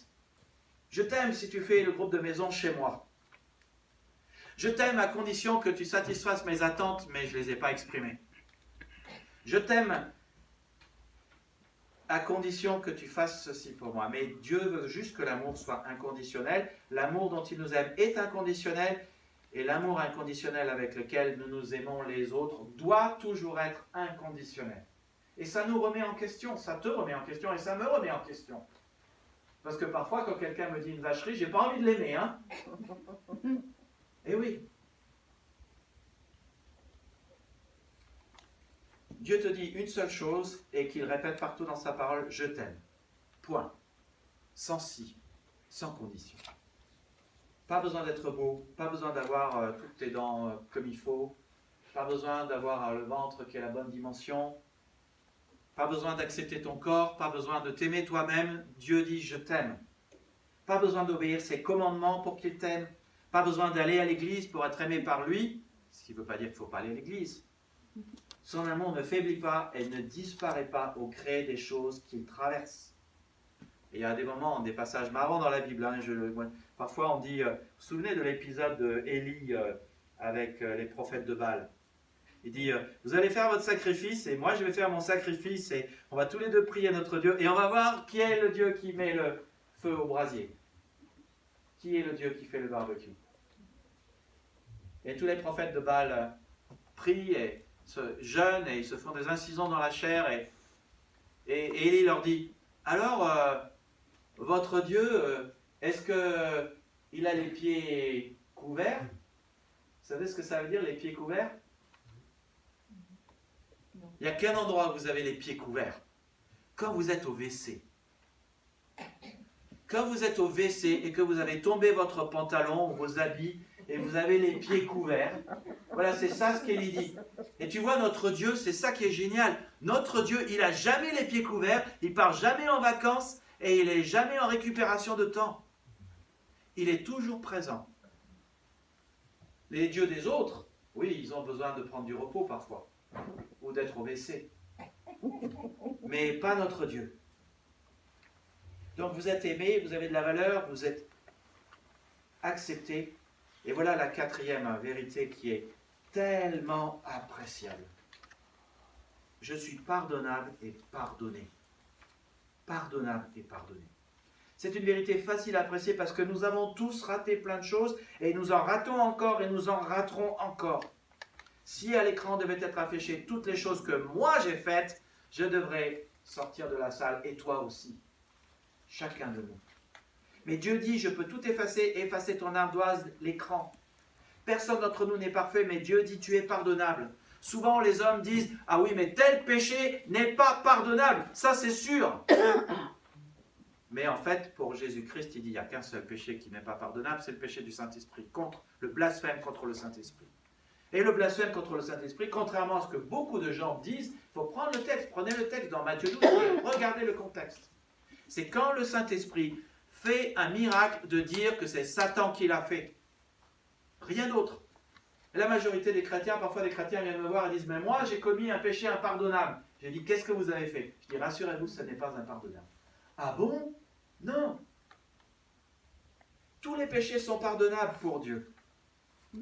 Et nombre d'entre nous, nous pensons que lorsqu'une chose va de travers dans notre vie, c'est parce que Dieu est en colère et il se venge. Ah, pourquoi? Ben parce qu'à la maison, quand papa était là, il avait bu peut-être un peu trop de vin, et il avait travaillé le matin, et il n'était pas content, il était frustré à table, il se mettait en colère, et il pestait contre maman ou contre Nicolas.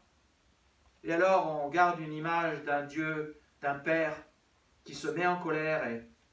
Et moi, je me souviens d'un moment, je ne veux pas dire des mauvaises choses sur mon père, c'était un bon père, et c'est toujours un bon père. Mais je me souviens d'un moment où on était dans le bois, parce qu'on avait 1,5 hectare de forêt, et c'était l'heure de la sieste, dimanche à 14h. Et à 14h, Nicolas, il n'est pas aussi productif, surtout quand il est en génie mécanique et qu'il y a 60 heures minimum de travail par semaine. Et je me souviens, tu n'étais peut-être pas en génie mécanique, tu étais peut-être un peu plus jeune. Mais ce jour-là, on bougeait quand même des bûches d'1 mètre, de châtaignier. Donc le jeu, c'était on prenait des bûches de châtaignier et on lançait ça et on faisait des tas de bûches de châtaignier. Donc il fallait avoir le dos solide. Mais je me souviens, ce jour-là, je n'étais pas aussi rapide que j'aurais dû être. Et papa était frustré. Et ce jour-là, je me suis pris une fessée. Tu vois, c'est ça le truc, c'est la manière dont Dieu nous a traités fait en sorte qu'ensuite, on a l'impression que Dieu nous traite de cette manière. Et c'est pour ça que Jésus a bien dit, et c'est important, notre Père qui est aux cieux. Notre Père qui est aux cieux n'est pas comme un Père terrestre. On est là, on a vécu des choses avec notre Père et hélas, on a appris souvent à ne pas poser un regard favorable sur nous, un regard bienveillant, un regard de grâce. Et on a appris qu'il y a des mauvaises choses en nous et rien de bon. Pourtant, tu peux être pardonné. Ésaïe 43, 25. Oui, c'est moi qui pardonne tes fautes parce que je le veux bien et je ne m'en souviendrai plus. Et note l'importance de cette dernière phrase. Je ne m'en souviendrai plus. En français courant, je traduis. Je ne suis pas rancunier, j'oublie, j'ai effacé ton ardoise, je ne sais même plus ce qu'il y avait écrit. Je connais des gens, ils se sentent toujours coupables. Une semaine, ils disent, Seigneur, il m'a convaincu que j'ai tel problème, et la semaine d'après, ils ont encore un autre problème, et on a l'impression que Dieu leur dit jamais rien de bien.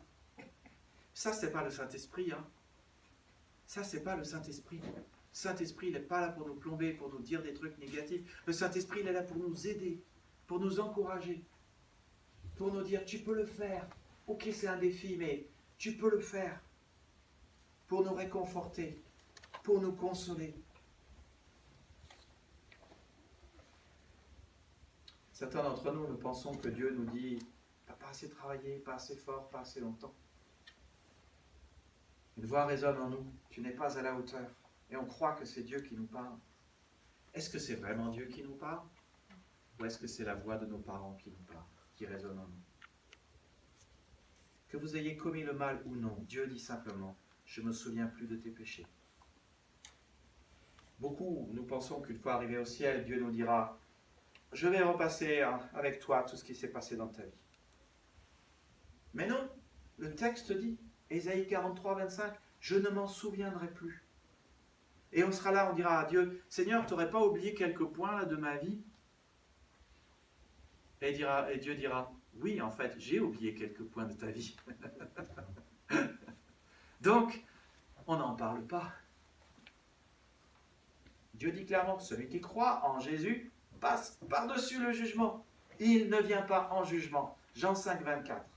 Le film de votre vie est déjà détruit. Le fichier a été effacé. Dieu a oublié votre ardoise. Vous êtes accepté, vous avez de la valeur, vous êtes aimé, vous êtes pardonné. Et voilà mon dernier point, et qui est un point qui est tellement important. 5e point. 5e vérité de base sur laquelle tu peux construire ta vie et te reconstruire et être restauré. C'est que tu es capable. Tu es capable. Je suis capable. Alors je sais, je me souviens, une situation, c'était dans la famille de Priscille, l'un des enfants arrive et tout fier, il vient à papa et dit, papa j'ai eu 15.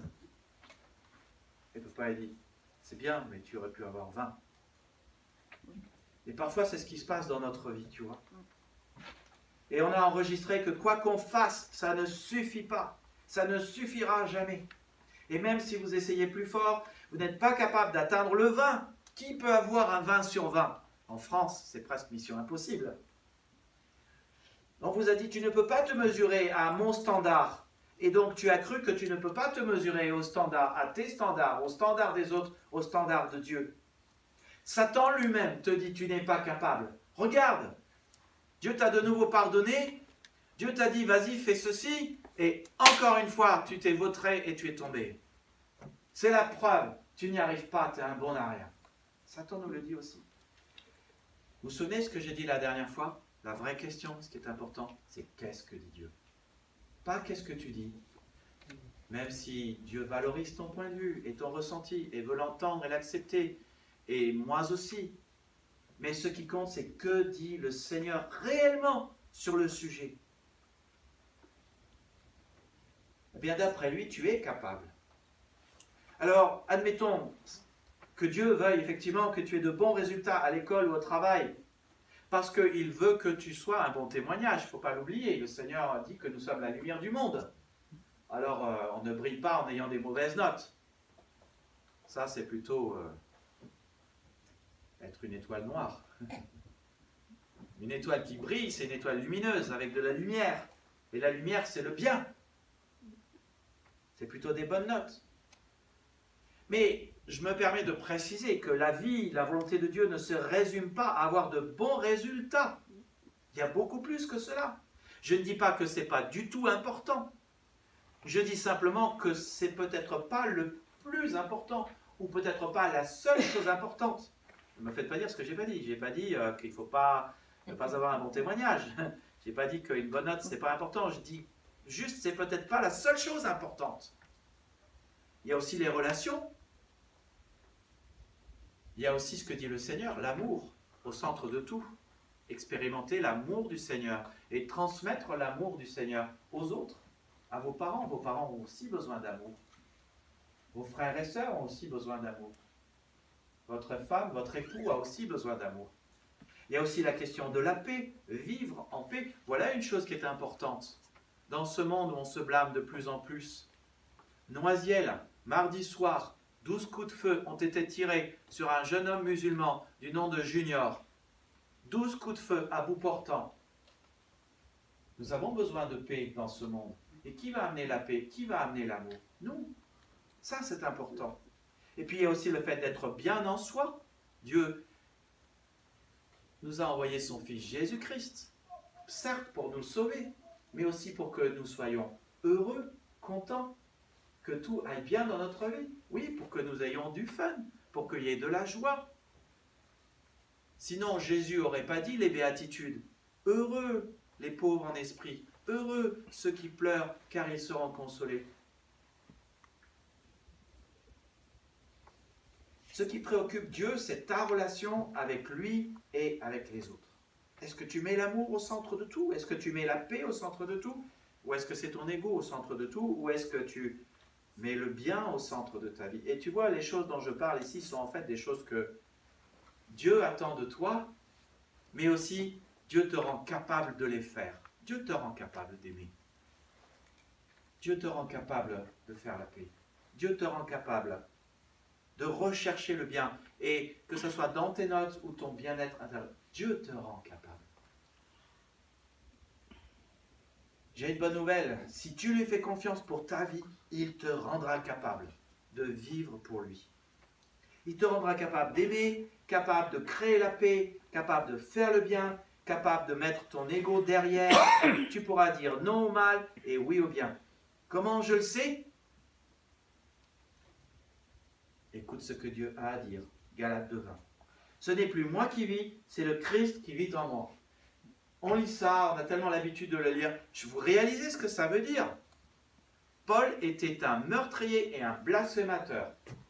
Et après, il est devenu un évangéliste, un porteur de bonnes nouvelles qui sauvait des âmes de la mort. Voilà ce que la grâce de Dieu a fait en Paul et veut faire en toi. Paul dit aussi, je puis tout par celui qui me fortifie. Alors, c'est vrai que parfois on se dit, le Seigneur nous donne des choses à faire, où il y aurait des choses devant nous à faire, et on regarde ça et on se dit, mais moi je ne suis pas capable de faire le bien.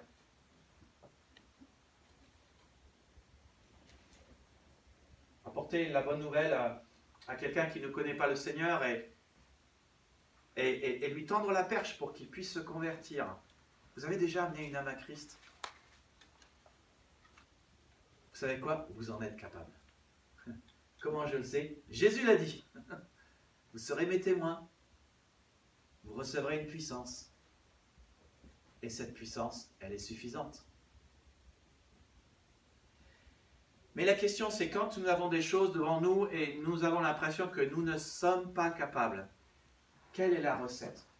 Comment saisir? Jésus dit, je suis capable, mais comment être capable? Ça, c'est une grande question. On voit ce que Jésus dit, on voit ce que Dieu dit sur nous, on se dit, ah ouais, capable, mais dans tel domaine, est-ce que j'y arriverai? J'ai l'impression que je ne suis pas capable. J'aimerais vous rappeler ce que Jésus a dit. La recette pour être capable se trouve dans Jean chapitre 15 et dans le psaume 1. Je suis sec, vous êtes les sarments et vous allez porter du fruit. Et vous savez quoi? C'est pas compliqué de porter du fruit, il n'y a qu'une seule chose à faire. Demeurez en moi. Et comment est-ce qu'on demeure en moi? Demeurez dans ma parole et demeurez dans mon amour. Soyez connectés et branchés à mon amour et ma parole. Et quand vous lisez la parole de Dieu et vous passez du temps avec Jésus, dans votre culte personnel et aussi connecté au corps du Christ dans les groupes de maison, c'est ça la valeur des groupes de maison, vous demeurez dans son amour et vous demeurez dans sa parole et alors naturellement, sans faire exprès, vous portez du fruit. C'est le Christ qui vit en nous. Et soudainement, on devient capable de faire des choses dont on ne pensait pas qu'on pourrait être capable. On s'imaginait qu'on ne pourrait jamais faire cela. Moi, si on m'avait dit, quand j'étais petit, à 15 ans, 16 ans, qu'un jour je serais pasteur, j'aurais dit, ça se peut pas, je n'aime pas parler en public. Je suis timide, j'ai les genoux qui s'entrechoquent quand je parle. Je suis le petit d'une dernière famille, le petit dernier d'une famille, sans importance. J'ai des mauvaises notes, je ne suis pas bon en anglais, ne racontez pas que je vais étudier en anglais. Je ne suis pas bon en allemand, ne racontez pas que je vais partir 5 ans en Autriche. Je ne suis pas bon en français, ne racontez pas qu'un jour j'écrirai des messages. Ça n'est juste pas possible. C'est le Christ qui vit en moi. Et le Christ qui vit en moi est le même Christ qui vit en toi. Les plans peuvent être différents, mais c'est le même Christ qui te rend capable et qui porte du fruit. Et c'est le plan de la rédemption. en Jésus-Christ. Alors je sais, aujourd'hui, nous vivons à l'ère de la mauvaise estime de soi. Il suffit de regarder notre manière de vivre. Nous essayons de vivre sans Dieu, nous essayons de vivre à la hauteur de nos standards, et à cause de ça, nous nous décevons constamment. Mais ce n'est pas comme cela que Dieu nous voit. Et je sais que nous vivons aussi dans une ère d'insécurité. Nous avons besoin de sécurité, mais pour être en sécurité et pour être capable, tu as besoin de demeurer dans quelqu'un qui t'estime réellement et qui te garantit ta sécurité. Et cette personne s'appelle Jésus. Elle a dit, personne n'arrachera les brebis de ma main et personne ne peut rien arracher de la main de mon Père. Et si tu veux être capable, il faut juste demeurer dans cette personne. Beaucoup de personnes aujourd'hui ont des sentiments de mauvaise estime de soi et d'insécurité. Comment renverser cette tendance? Il n'y a qu'une solution. Remplacer les vérités que vous croyez être des vérités, mais qui sont en fait ce que vous croyez par les vérités que Dieu a dit. Jésus a dit, si vous êtes mes disciples, demeurez dans ma parole. Vous connaîtrez la vérité et la vérité vous rendra libre. Et bon nombre d'entre nous, nous avons des blessures majeures parce que nous avons donné de l'importance à des personnes qui nous ont blessés. J'en suis navré et je vous comprends trop bien. Mais je sais ici qu'il y a une famille spirituelle dont les membres ont traversé des choses semblables et qui s'en préoccupent. Et elle vous donnera de l'espoir et elle vous aidera à guérir. Et des études ont montré que l'estime de soi remonte lorsque vous pensez au positif que pense la personne la plus importante de votre vie. Et Jésus est le seul qui pense des choses positives à votre sujet. Le seul à avoir une vue juste de votre personne, le seul à vous accepter inconditionnellement, le seul à vous aimer durablement, le seul à vous voir avec de la valeur, le seul à pardonner vos péchés, le seul à vous rendre capable et à vous surpasser. Alors, pourquoi ne pas faire de lui la personne la plus importante de votre vie? Pourquoi ne pas l'accepter comme non seulement votre sauveur, mais votre Seigneur et celui qui aura le mot final sur ce qui est juste et sur les bonnes manières de vous voir? Pourquoi ne pas le choisir comme étant l'autorité suprême en matière d'analyse de votre vie? Je vous invite à prier. Merci Seigneur de ce que tu peux guérir nos cœurs brisés et nous restaurer. Seigneur, nous avons si souvent entendu des gens nous dire que nous n'avions pas de valeur. Merci Seigneur de ce que ton amour est inconditionnel, que nous comptons pour toi Seigneur, comme ce verset le dit. Merci de ce que tu nous aimes. Et merci aussi de ce que tu nous as donné. Tout ce qui contribue à la piété, tout ce qui contribue à la croissance, tout ce qui contribue à être libre et à devenir capable. Et Seigneur, je sais que parfois, moi-même, je l'ai vécu dans des situations où je me sentais complètement vidé, complètement incapable. Seigneur, je pense particulièrement à ce temps où maman est partie, je n'avais plus rien à moi. Il y a Seigneur ce que nous ressentons, et il y a Seigneur ce que tu dis. Merci Seigneur Jésus-Christ pour ta fidèle promesse que tu seras pour toujours avec nous jusqu'à la fin du monde. Merci pour ta fidèle promesse que ton esprit, nous l'avons, Seigneur, éternellement. Il est le gage de notre héritage, notre puissance et notre force, notre consolateur et notre aide, qui ne nous quittera jamais. Et merci parce que quand nous demeurons dans ta parole, demeurons dans ta vérité, demeurons dans ton amour, Seigneur, naturellement, tu fais pousser tes fruits en nous. Et tu nous rends capables. Merci Seigneur pour le pardon des péchés qui efface notre ardoise et qui nous aide. Merci parce que nos péchés sont pardonnés. Merci parce que nous avons une valeur inestimable et que ça remplace tous les problèmes d'estime de nous. Et merci Seigneur que nous pouvons nous souvenir dans les temps où des gens ne sont pas contents avec nous, sont fâchés, sont frustrés ou sont en colère, que toi tu n'es pas en colère avec nous et que peut-être pour les autres nous n'avons pas dans ce moment précis de la valeur, mais que pour toi nous aurons toujours de la valeur. Merci Seigneur pour ces propos si précieux dans Ésaïe 43:4. Tu as du prix à mes yeux, tu comptes beaucoup pour moi et je t'aime. Amen. Amen. Je vous invite à chanter un dernier chant. Et bien sûr, je vous laisse lire les annonces dans le bulletin. Si les paroles ne sont pas affichées, en fait, on va chanter le Notre Père et vous pouvez vous joindre à un refrain qui dit que ton règne vienne. Que ton règne vienne.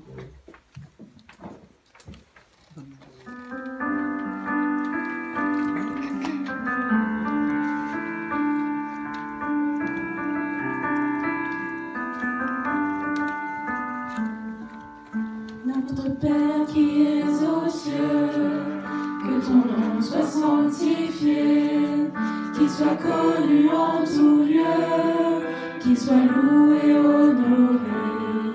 Notre Père, nous te prions, que ton puissant règne vienne, que ta volonté soit faite sur la terre comme au ciel, que ton règne vienne, que ton règne vienne, que ton règne vienne sur la terre, que ton règne vienne, que ton règne vienne, que ton règne vienne, Abba Père.